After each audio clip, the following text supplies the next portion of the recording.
Assalamualaikum warahmatullahi wabarakatuh.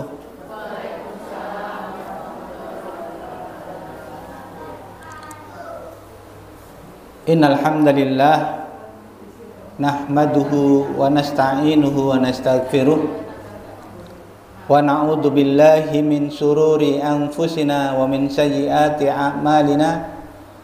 May yahdihillahu fala mudilla lahu wa may yudlil fala hadiyalah. Asyhadu an la ilaha illallah wahdahu la syarikalah wa asyhadu anna Muhammadan abduhu wa rasuluh.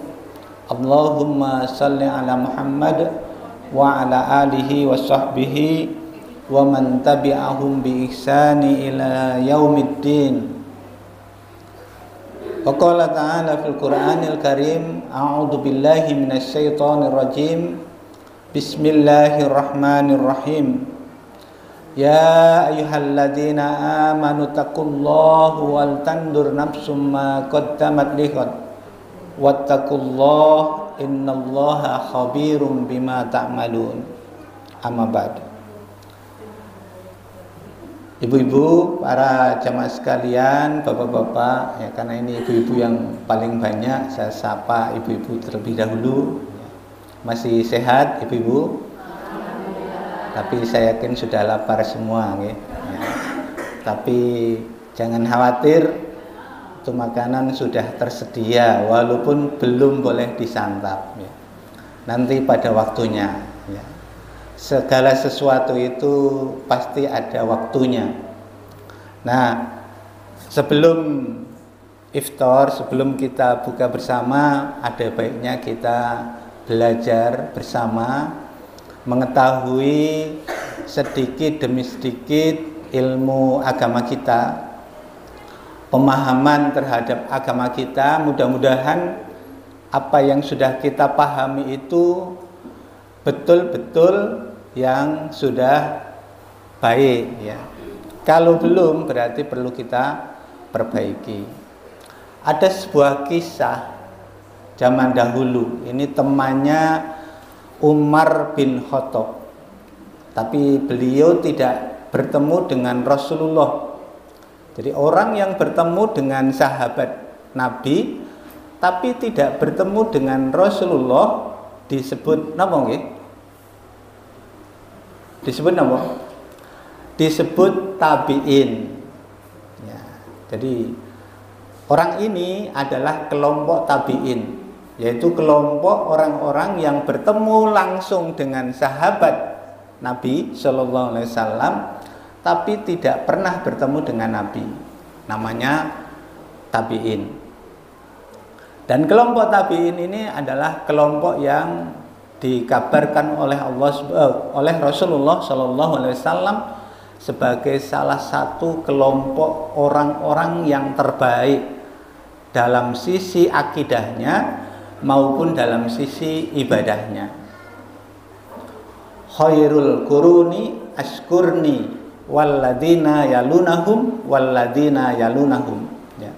Sebaik-baik umatku dalam masalah akidahnya maupun masalah ibadahnya adalah orang-orang yang berada di masaku, kata Rasulullah. Jadi sebaik apapun ibadah orang saat ini, kalau dibandingkan dengan ibadahnya para sahabat, itu sebenarnya tidak ada apa-apanya. Belum ada apa-apanya. Walaupun jenengan merasa sangat lapar pada saat ini, itu sebenarnya kelaparannya belum sebanding dengan zaman di mana zaman Rasulullah itu melakukan puasa. Kenapa? Sahurnya kadang-kadang hanya dengan beberapa biji kurma, bukanya juga hanya dengan beberapa biji kurma. Sementara di pagi hari sampai siang hari bekerja seperti biasa. Nah, kita kalau puasa kan banyak tidur, nih. Nah, ini walaupun ada tidurnya seorang yang berpuasa adalah ibadah katanya, ya. Tapi bekerjanya orang yang berpuasa itu malah lebih ibadah, ya. Jadi kalau bekerja itu lebih baik. Nah, tadi saya akan berkisah tentang seorang tabi'in, yaitu sahabat dari Umar bin Khattab. Namanya Syekh Atha bin Sulaimi. Ya, Syekh Atha bin Sulaimi. Syekh Atha bin Sulaimi ini adalah seorang penenun. Ya, mungkin kalau kita bicara masalah tenun di desa kita juga mirip-mirip, tapi bukan dari awal memintal ya. Tapi kalau Syekh Atha ini adalah memulai dari benang. Dia pintal sendiri buat benangnya sampai kemudian dianyamnya dengan tenunan. Dan hasil tenunannya itu rata-rata adalah bagus. Dia sangat terkenal dalam masalah pembuatan kain ini. Nah, suatu ketika dia sudah menenun beberapa waktu atau mungkin beberapa minggu, sehingga kemudian kain itu selesai dan hendak dijual ke toko kain ya, sebagai tempat langganan dia menjual kainnya. Datanglah Syekh Atha ini ke pedagang kain tersebut. Tentu ya, seorang pedagang kain dia akan sangat paham terhadap kain ya. Dengan pengetahuannya terhadap kain dan kejeliannya ketika dia mengamati kain, ternyata kain yang di bawah Syekh Atha ini ada kecacatannya. Sehingga kemudian pedagang kain tersebut mengatakan pada Syekh Atha, "Ya sahabatku, kainmu ini bagus, tapi saya lihat itu kainmu ada cacatnya, sehingga untuk kali ini saya tidak mau membelinya." Kemudian Syekh Atha agak sedikit terperajat ya, merasa bersedih sampai kelihatan berlinang-linang air mata, tapi belum menangis. Sahabatnya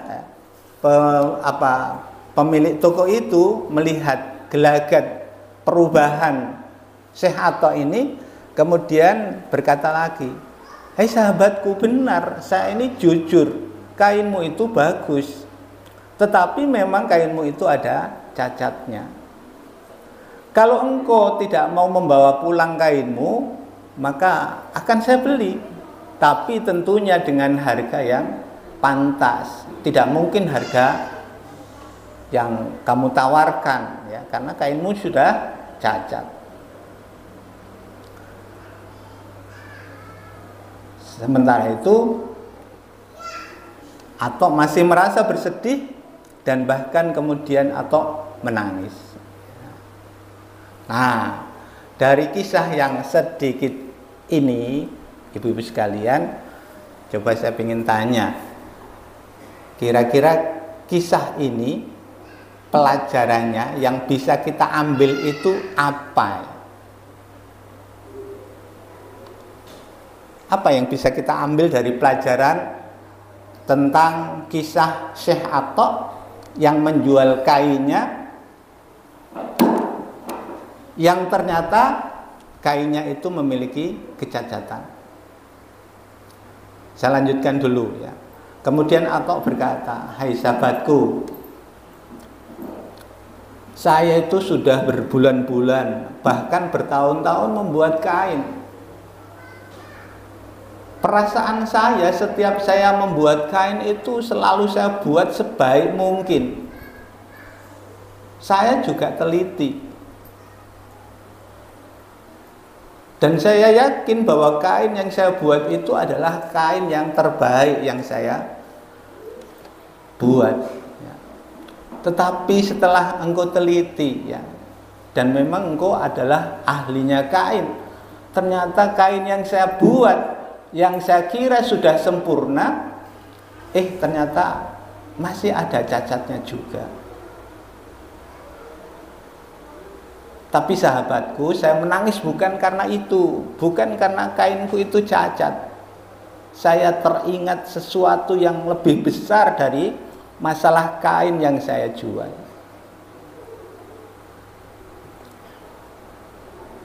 Kemudian atau melanjutkan lagi, sahabatku, marilah kita bermuhasabah.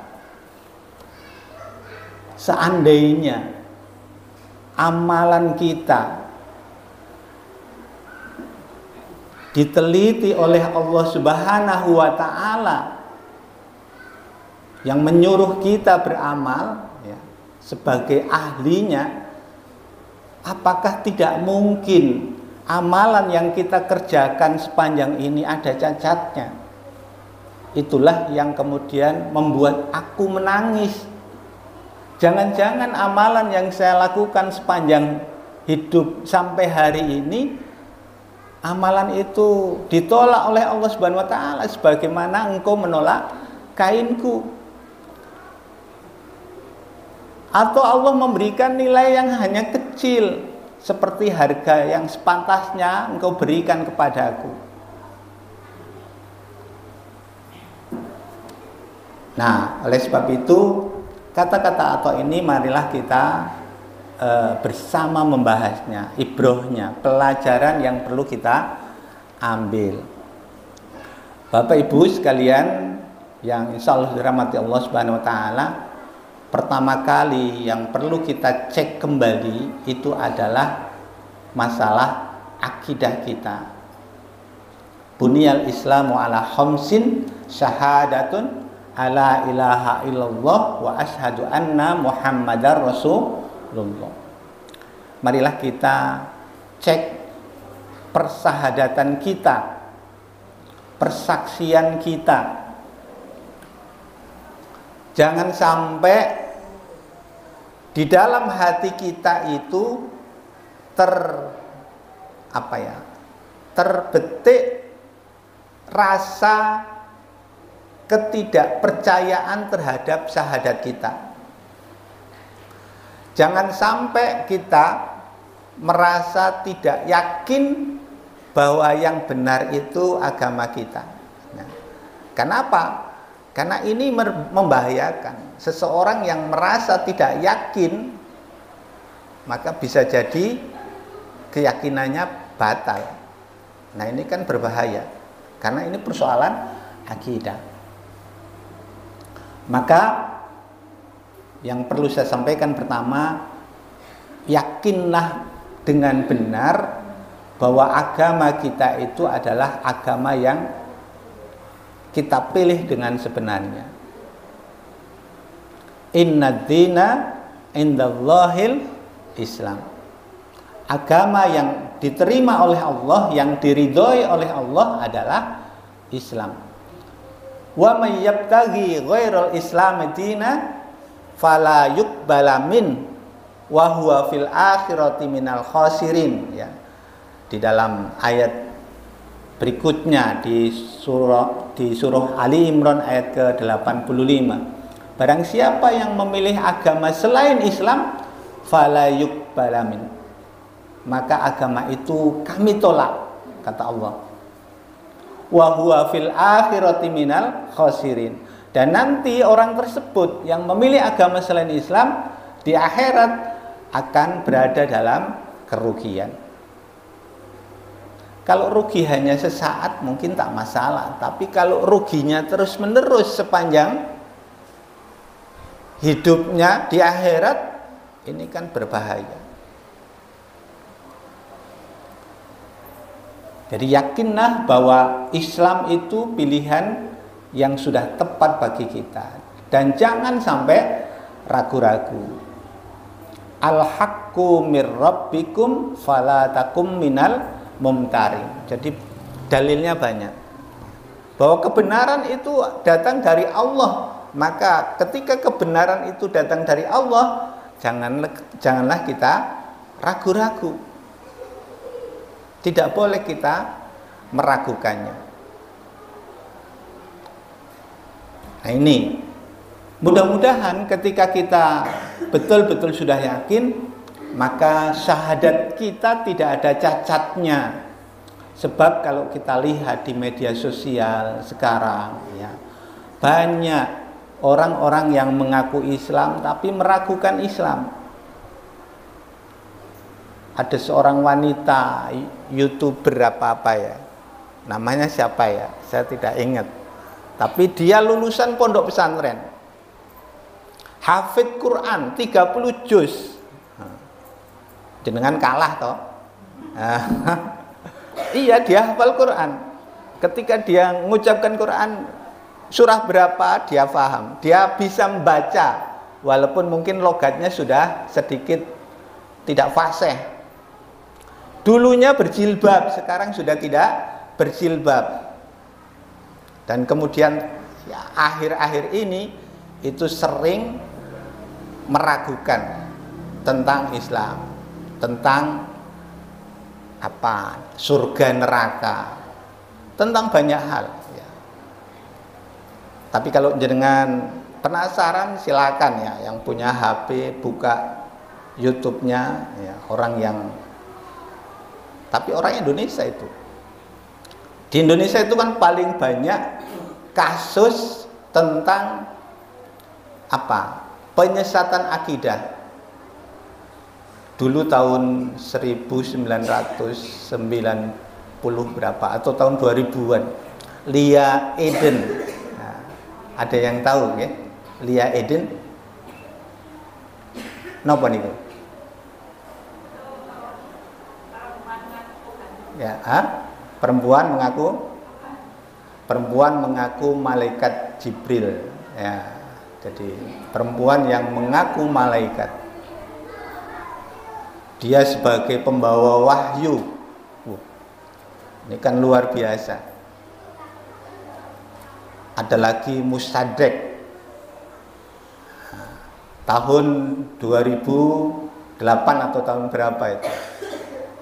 Rata-rata dekat wilayah Jawa Barat, Jakarta ya. Dia mengaku seorang nabi. Padahal apa? Kita dikabarkan oleh Rasulullah bahwa Nabi Rasulullah SAW adalah khotamil anbiya wal mursalin, penutup para nabi dan para rasul. Sehingga setelah Rasulullah maka tidak akan ada dan tidak akan mungkin ada nabi baru. Sehingga ketika seseorang mengaku nabi, maka kita harus yakin bahwa dia adalah nabi palsu. Nah, ini adalah keyakinan-keyakinan yang harus kita tanamkan pada diri kita. Dari sisi apa? Dari sisi akidah.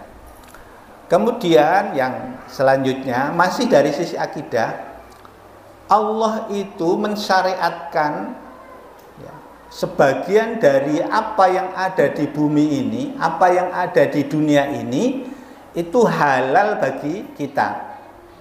Tapi ada juga sebagiannya ada yang diharamkan. Maka ketika kita mengetahui ya, benda yang sudah diharamkan oleh Allah, yakin bahwa itu haram dan tidak boleh dimakan. Sekarang kan banyak di Solo itu, wah, bertebaran babi kuah ya. Terus sate babi ya. Terus apalagi tongseng, walah, bertebaran di jalan Marta Dinata sana gitu. Ya, sebaiknya kita perlu hati-hati ketika kita apalagi yang senang kuliner gitu. Dengan senang kuliner, makan di luar ya, makan di luar itu ya lumayan. Tetapi kalau kita tidak hati-hati, bisa jadi. Kenapa? Ketika alat-alat yang digunakan untuk memasak sesuatu yang haram belum dicuci dan kemudian digunakan untuk memasak yang halal, maka yang halal pun ini akan menjadi haram. Goreng tempe tapi minyaknya minyak babi. Nah, tempenya menjadi haram walaupun awalnya tempenya halal. Jadi kalau sudah dinyatakan oleh Allah itu haram, tidak boleh, maka kita yakin tidak boleh. Kalau oleh Allah itu dinyatakan sebagai makanan, sebagai sesuatu yang halal, maka kita pun tidak boleh mengharamkan.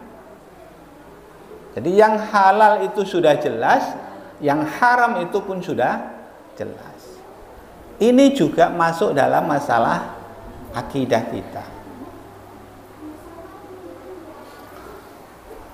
Ini yang pertama, benahi akidah agar akidah yang kita yakini itu tidak cacat. Sebab apa? Kalau akidah kita cacat, kita akan sulit masuk surga. Kullu ummatin yadkhulunal jannah. Semua umatku itu akan masuk surga illa man aba. Kecuali yang tidak mau. Sinten sing mboten purun mlebet surga? Tidak mungkin toh. Dijanjikan oleh Rasulullah, semua umatku itu pasti masuk surga, kecuali yang nggak mau. Apa ada orang yang nggak mau? Ada ternyata yang tidak mau. Orang yang tidak mau adalah orang yang tidak mau mengikuti sunnah Rasulullah Sallallahu Alaihi Wasallam. Jadi, waman rahibat sunnati ilaman apa? Orang yang tidak mengikuti sunnahku itulah orang yang tidak mau masuk surga. Maka tentunya janji Rasulullah ini sudah menyenangkan bagi kita. Pasti kita akan masuk surga. Asalkan apa? Kita mengikuti sunnah-sunnah Rasulullah. Kemudian yang perlu kita benahi, jangan-jangan amalan kita juga masih ada cacatnya. Dari sisi apa? Sholat kita. Shollu kama ra'aitumuni usolli, kata Rasulullah. Sholatlah kalian sebagaimana engkau lihat aku sholat. Maka sholat kita itu harus mengikuti apa yang dilakukan oleh Rasulullah Sallallahu Alaihi Wasallam. Bapak Ibu sekalian, sebenarnya kalau bacaan sholat itu yang wajib itu hanya 3. Bacaan takbiratul ihram, kemudian Al-Fatihah, ya, Ummul Kitab, kemudian tahiyat akhir, sholawatnya. Itu saja. Semua yang lain itu adalah bacaan sunnah. Tetapi setiap gerakan sholat, mulai dari berdiri, mengangkat tangan, bersedekap, ruku, bangun dari ruku, berdiri lagi, kemudian sujud, itu semua wajib. Jadi orang yang mengikuti sholat, dia tidak membaca apapun kecuali 3 itu, maka sudah sah hukumnya. Walaupun dari sisi pahala dia kurang, karena banyak amalan-amalan sunnah yang dia tidak lakukan. Tapi kalau kata Gus Bahar, sepanjang orang melakukan yang wajib-wajib, ya, tidak meninggalkan yang tidak meninggalkan rukunnya. Rukun sholat itu kan 13 itu, maka sholatnya sudah sah. Sehingga yang perlu kita benahi ketika sholat itu adalah bacaan takbiratul ihram, bacaan Al-Fatihah, kemudian bacaan sholawat, tahiyat akhir. Bukan berarti bacaan yang lain tidak perlu dibenahi, ya. Tapi dibenahi akan lebih baik, karena bacaan-bacaan yang kita mengerti, kita akan lebih merasa khusyuk di situ. Maka tidak ada alasan bagi seseorang itu tidak mau sholat hanya karena dia tidak bisa membaca. Saya belum hafal kok bacaan-bacaan sholat. tidak mengapa, asalkan dia mengikuti bagaimana dia harus berdiri takbiratul ihram, kemudian bersedekap, kemudian rukuk dan seterusnya. Itu adalah kegiatan sholat. Bahkan ketika dia mengikuti imam, bacaan imam itu kan adalah bacaannya juga.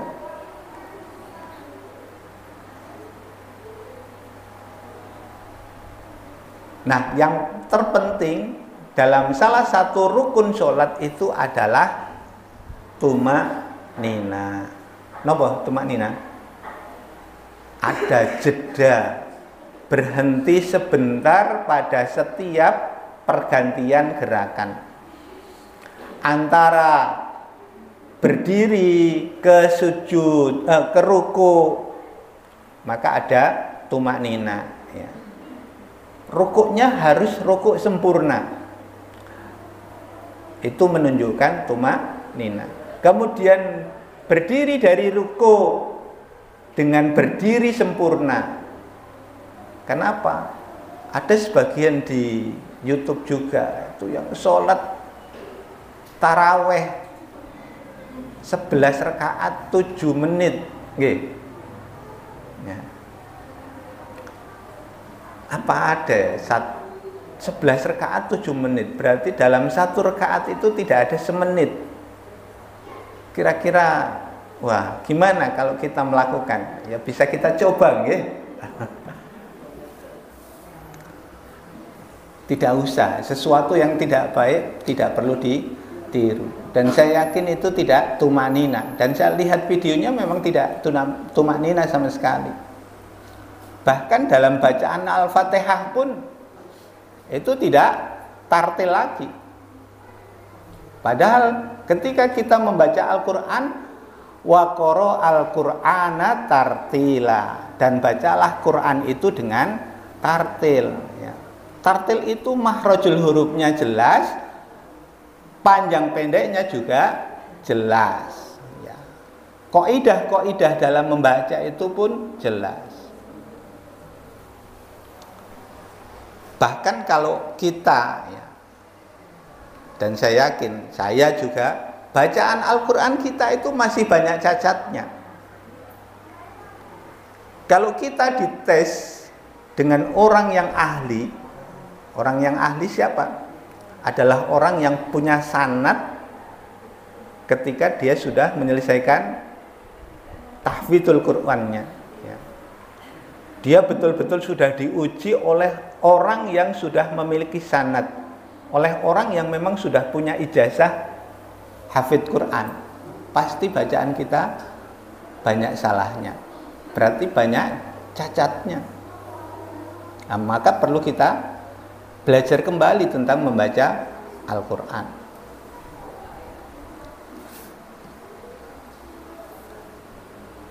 Ini masalah yang kedua, ya. Kemudian yang ketiga, puasa kita. Kita merasa tiap hari berpuasa, merasa sudah sempurna, ya. Yakin tidak ada cacatnya. Tapi bisa jadi nanti di hadapan Allah Subhanahu wa taala, ketika kita disidang di padang mahsyar, itu ada cacat-cacat dari puasa kita, sehingga kemudian kita tidak mendapatkan pahala puasa sebagaimana yang dijanjikan Allah Subhanahu wa taala. Kenapa? Puasa ini pahalanya langsung diberikan oleh Allah Subhanahu wa taala. Apa diantara yang membuat cacat puasa? Ya tentunya yang pertama, ketika kita melakukan sesuatu yang tidak sesuai dengan larangan-larangan atau hal-hal yang bisa membatalkan atau mengurangi pahala puasa.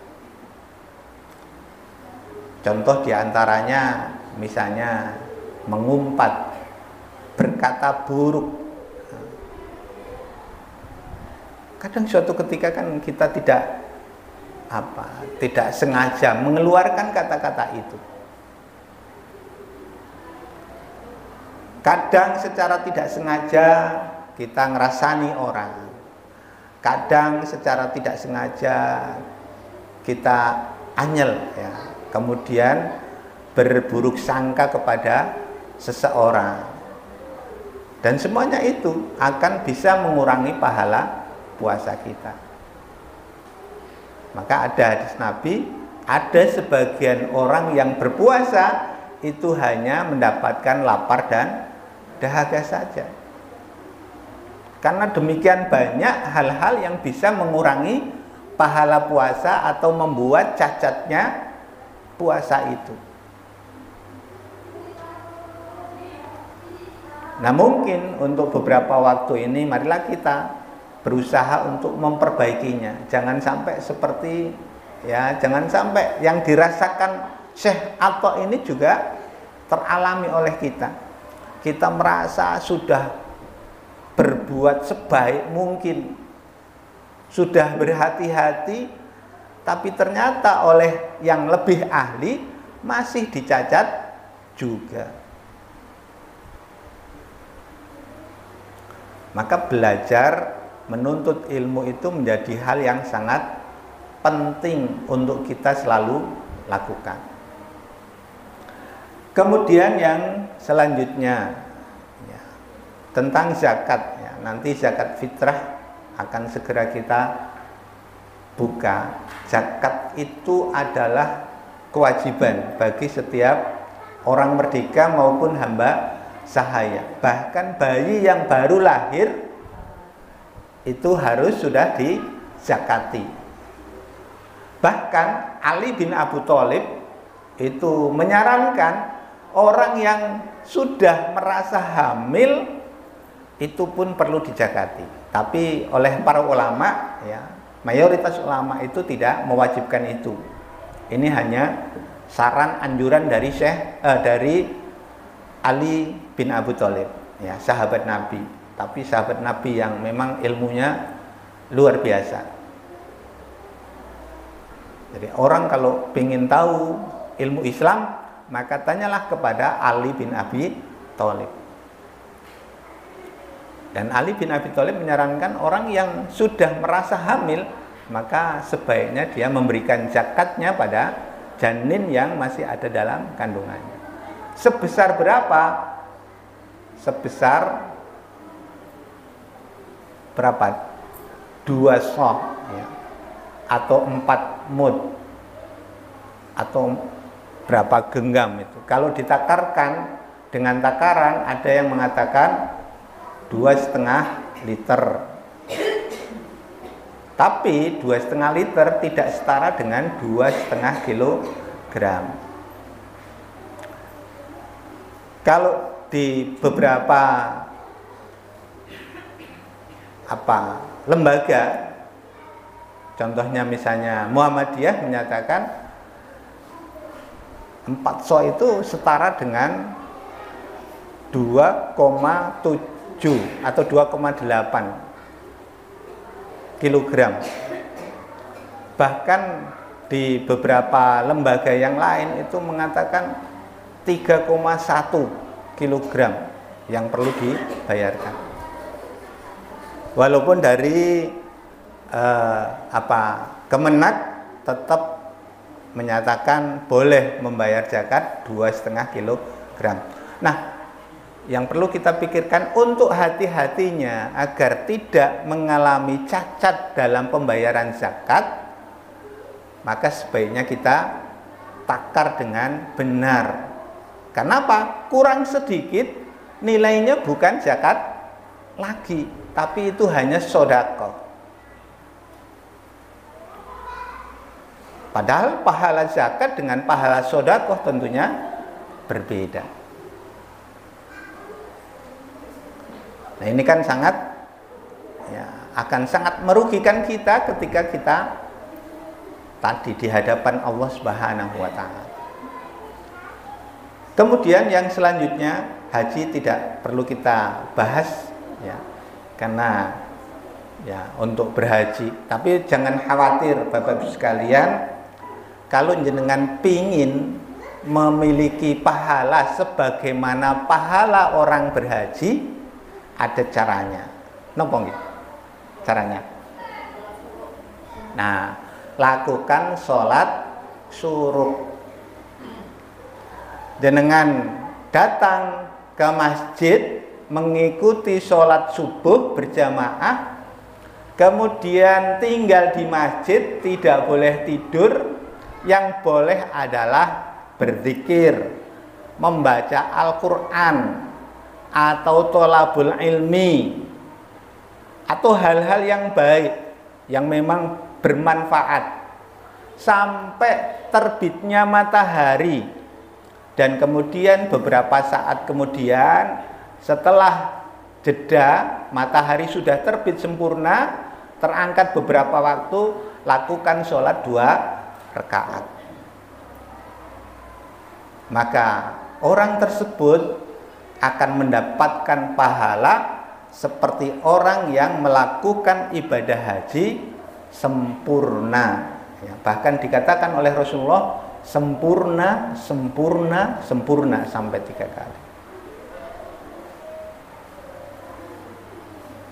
Jadi, tapi mungkin jaminan masuk surganya beda ya. Kenapa? Karena orang yang melakukan ibadah haji dan mabrur, maka dijamin masuk surga. Nah, cuma mabrurnya itu gimana? Ibadah haji yang memang diterima oleh Allah, apakah semuanya diterima? Konon kabarnya ya, ada sebagian orang yang melakukan ibadah haji di sana ya biasa-biasa saja. Sampai di rumah pun tidak ada perubahan dari ibadahnya, perubahan dari akhlaknya, maupun perubahan dari sisi keilmuan agamanya. Bahkan bisa jadi memburuk. Nah, ini kan tanda-tanda ibadah hajinya bukan mabur tapi ya.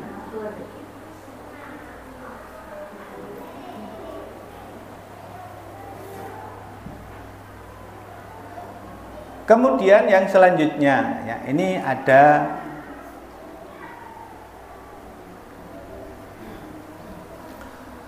ayat yang senada dengan apa yang saya sampaikan di dalam surah Al-Kahfi ayat ke-103 sampai 105.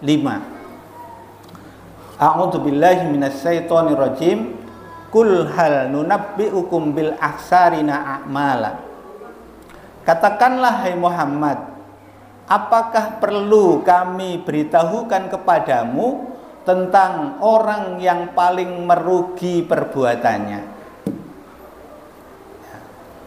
Jadi Allah menyuruh kepada Rasulullah untuk mengatakan, kabarkan kepada manusia, maukah diberitahukan tentang orang yang paling merugi perbuatannya?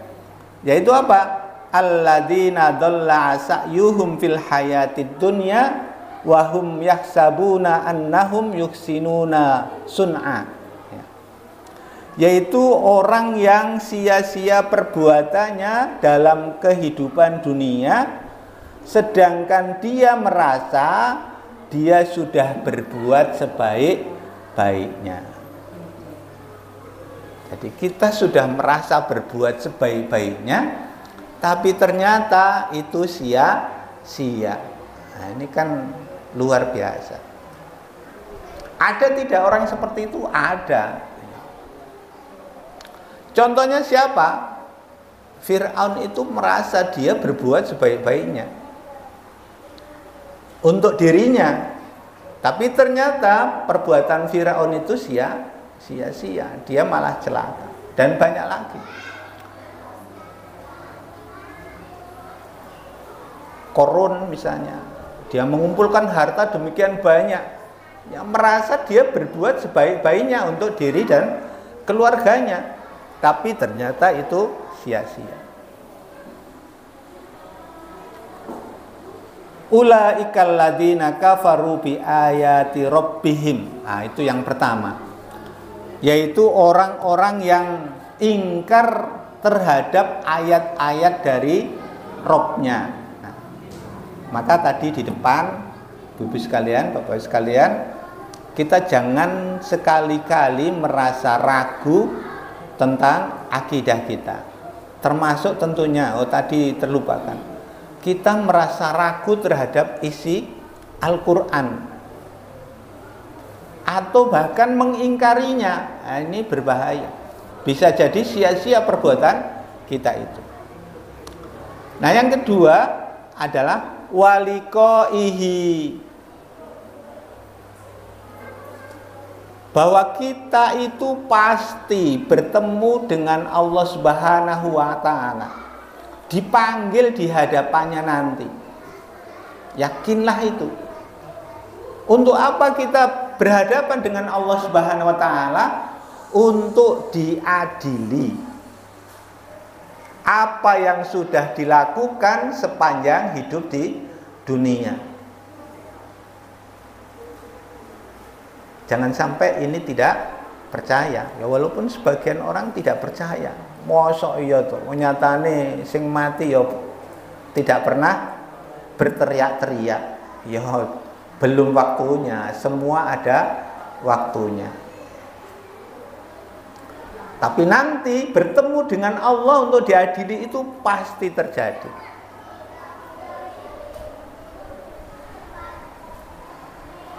Maka orang-orang yang bahkan dikisahkan sebagian orang-orang yang sudah hampir dicabut nyawanya itu memohon kepada Allah untuk dikembalikan lagi ke dunia sebentar saja. Untuk apa?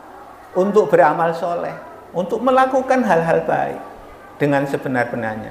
Tapi itu sudah batal. Maka ketika kita tidak percaya kita bertemu nanti dengan Allah Subhanahu wa Ta'ala, atau kita mengingkari ayat-ayat Allah Subhanahu wa Ta'ala, wa habitat a'maluhum fala nuqimul lahum yaumal qiyamati wazna. Maka sia-sia amalan mereka dan kami tidak memberikan penimbangan terhadap amal mereka pada hari kiamat sedikit pun. Jadi amal kita yang sudah banyak ini tidak ditimbang lagi oleh Allah, dianggap sampah saja. Ini kan rugi besar.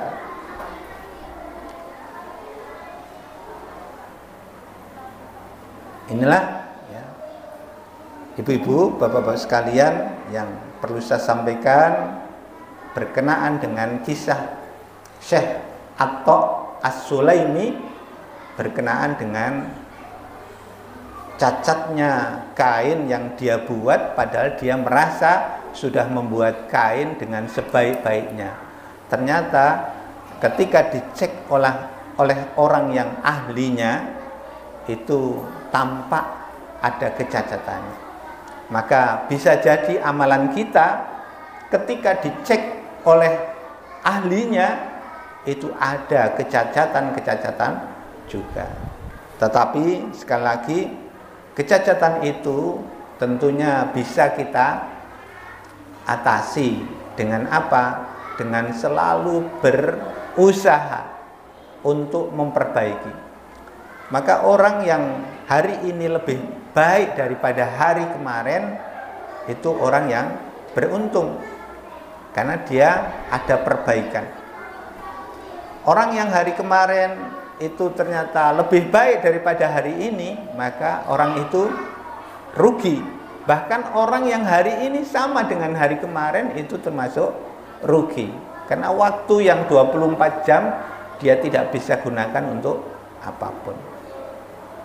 Maka tentunya kalau kita bandingkan umur kita di dunia dengan nanti di akhirat itu tidak sebanding. Apakah kita mau mengorbankan kehidupan akhirat kita hanya untuk mengejar kehidupan dunia yang sedikit ini? Maka hindari apa yang dilarang oleh Allah Subhanahu wa Ta'ala, lakukan sekuat kemampuan kita apa yang disuruh oleh Allah Subhanahu wa Ta'ala. Itu adalah hal yang terbaik untuk kita lakukan. Mungkin demikian yang dapat kita sampaikan. Mohon maaf atas segala kekurangan dan terima kasih atas segala perhatian. Apa ada tanya jawab di sini? Mudah-mudahan tidak ya, karena waktunya sudah hampir tiba maghrib ya. Kalau tidak salah maghribnya jam 17.46. Oh, sebentar lagi berarti. Demikianlah, terima kasih atas segala perhatian dan mohon maaf atas segala kesalahan. Aku luqaliyata wastaghfiruhu innahu huwal ghafurur rahim. Akhir kalam, assalamualaikum warahmatullahi wabarakatuh.